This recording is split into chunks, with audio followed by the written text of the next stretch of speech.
Is anyone seeing my blue camera? It's right in front of your face. Oh! Marine Biologist.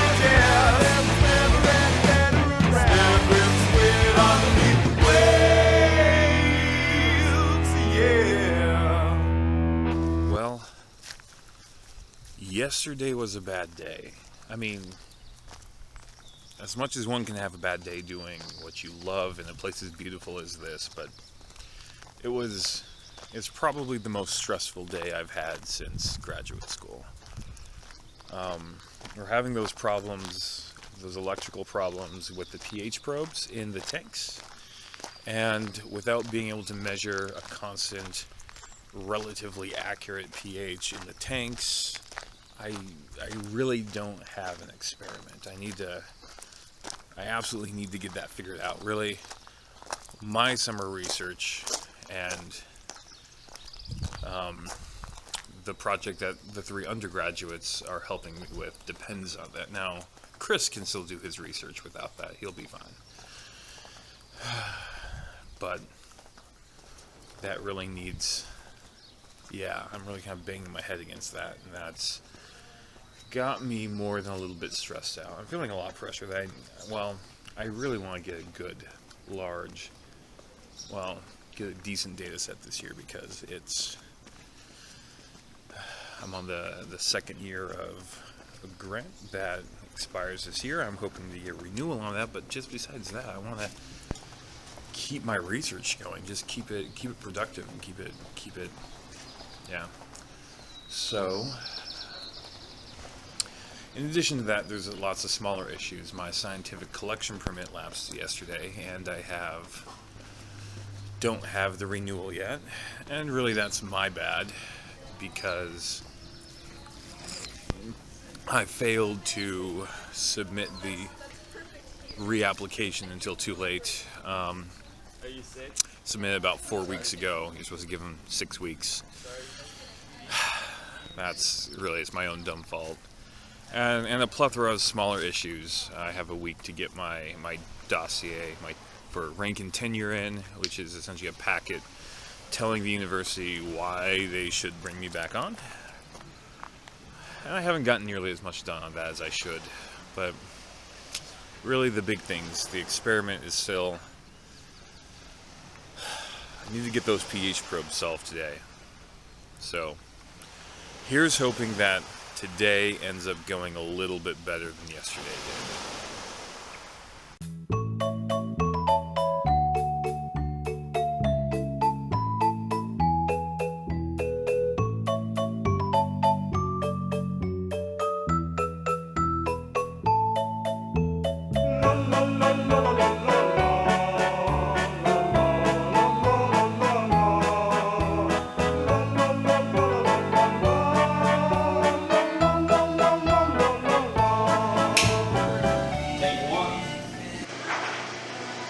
So we just finished getting 2 of these manifold systems set up. Can't see much, but they are pumping water into every single tank in both of these, into these Octopads here.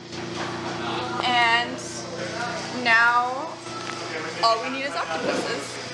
This is a centrifugal pump. A lot of aquarium pumps are centrifugal pumps, and I'll show you what I mean by that. This one in particular, I broke it by breaking this head on it, and I did that by trying to wrench something down on this too tightly. What that does is you screw this down, it starts pulling this way on this, but pushing off of this part of this this pump, and it cracked it right here, and then water leaks everywhere when you have it pumping out of water. Now if I had this just in water, it'd be a little bit less efficient, but it wouldn't, be horrible. Okay, now this has a new head on it, and that should not leak. Okay, we got all piped in now. Let's see how this works. Go ahead and turn it on.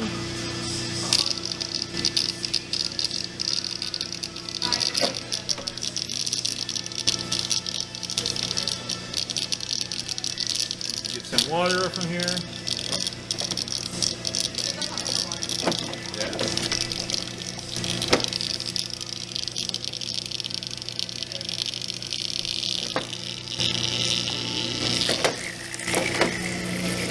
Hey.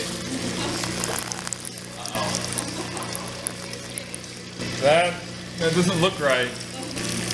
Kind of looks like we have a cracked head here. Oh no, that's not good. Why don't you unplug it? We're getting Chris's setup going in here in this little office off of the main lab here, and one of the main things that we have to get for him going is these two respirometers that he can measure octopus respiration rate after he does some in-air or anoxic exposures for the octopuses to see what their oxygen debt is that they're building up. Well, let me back up and tell you what a respirometer is. It's like this, it's a sealed chamber that inside of which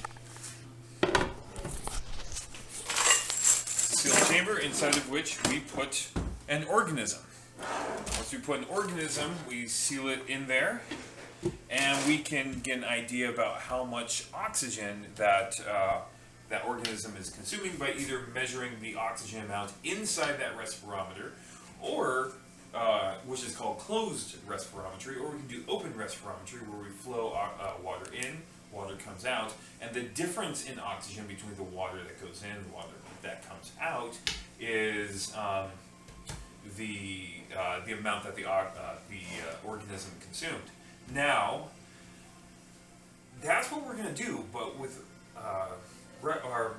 with open respirometry, you got to be really careful to control the flow rate or to measure the flow rate. Normally, we use things called peristaltic pumps or other very fine control pumps to control that rate very closely.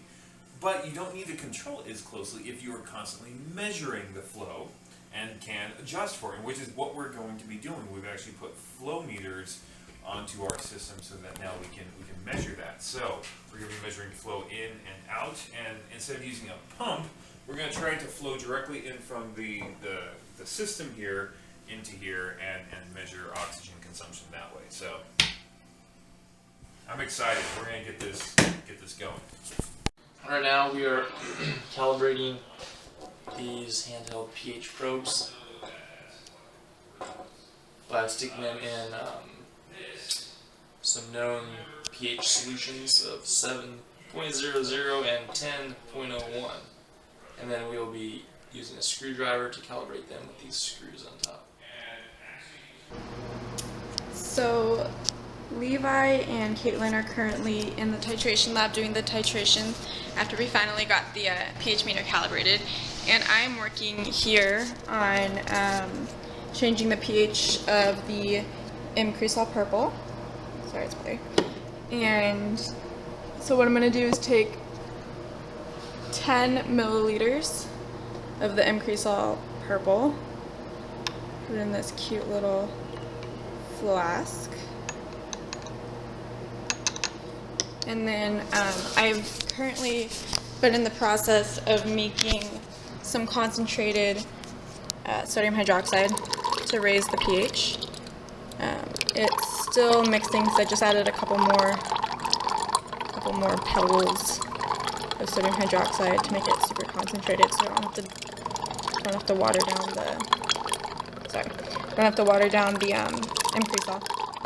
So I'll let that go for a little bit, and then I will be changing the pH from, it says it's about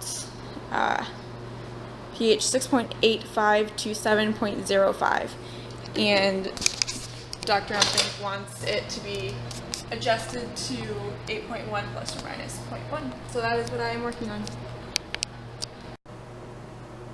So before adjusting the pH, I'm going to check the starting pH of this M-Cresol purple. So that is what I'm doing with these newly calibrated Hannah pH checkers. So putting that in there, and it is dropping, and the target is between 6.85 and 7.05. So it looks like it's going to be somewhere in between there, which is good.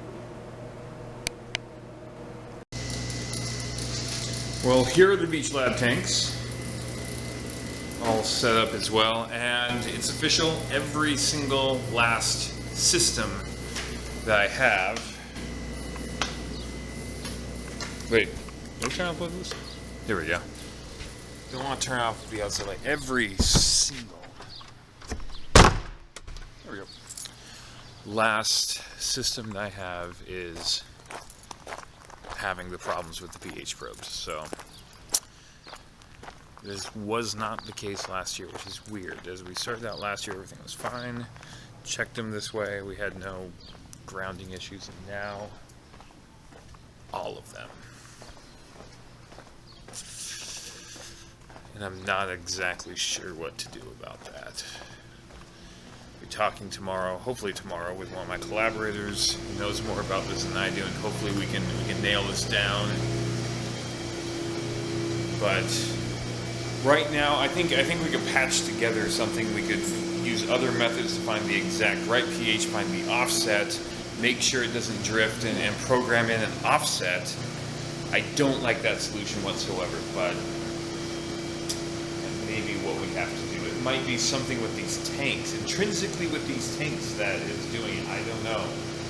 But even with all the electrical systems disconnected, the tank just standing there by itself, we have that problem. But if we take the exact same solution and the exact same system and put the electrode in a glass container, everything's okay. I am baffled. I have no idea what's going on, and this is really starting to bug me. So, we shall see where it goes from here. Did you like this most recent episode? Like our page or share these videos. And if you want,